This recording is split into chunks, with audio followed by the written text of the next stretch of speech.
Rebonjour tout le monde. Donc, dans le cadre de cette capsule, on aborde une notion qui est vraiment fondamentale, mais qui est parfois un peu mise de côté ou à laquelle on accorde un peu moins d'importance, qui est justement l'importance de prendre soin de soi. Comme éducateur, comme éducatrice en centre de la petite enfance, vous pouvez mettre une multitude de choses en place dans vos locaux respectifs auprès des enfants que vous accompagnez au quotidien pour favoriser des environnements apaisants qui favorisent le bien-être. Par contre, un des premiers éléments auxquels vous devriez vous attarder, vous devriez vous poser la question, est-ce que je prends suffisamment de temps pour prendre soin de moi?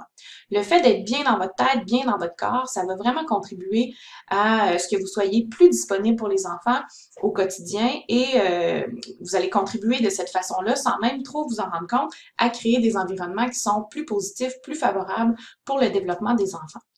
Donc, quand on pense à l'importance de prendre soin de soi, un des premiers éléments, en fait, qui apparaît dans notre tête, c'est la sphère physique. Donc, l'importance de bien manger, de bouger, de ne pas être trop sédentaire.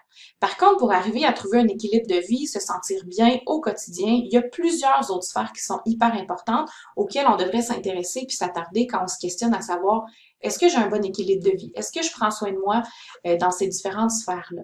Donc, on retrouve tout en haut la sphère relationnelle, donc l'importance d'entretenir des relations qui sont saines, de limiter les sources de conflits. La sphère physique, évidemment, qui est une sphère également importante.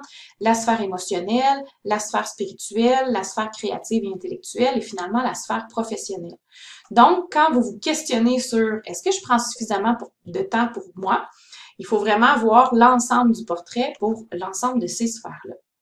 Donc, il y a certaines choses qu'on peut faire qu'on peut mettre en place dans notre quotidien pour prendre soin de nous et être des adultes plus disponibles pour les enfants au quotidien.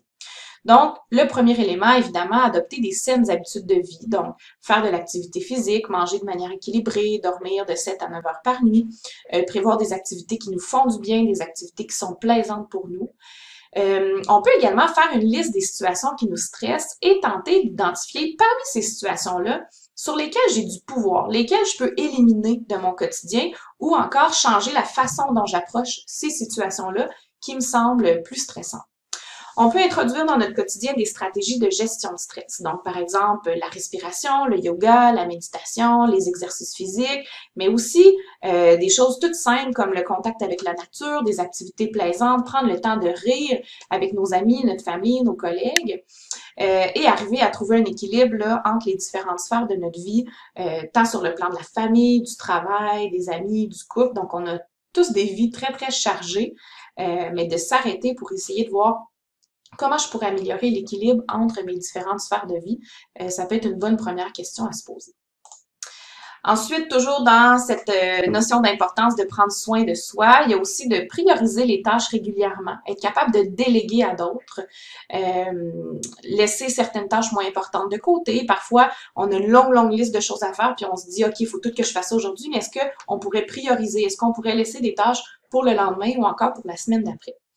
Essayer de planifier les activités à l'avance, faire une espèce d'organisation qui est fonctionnelle.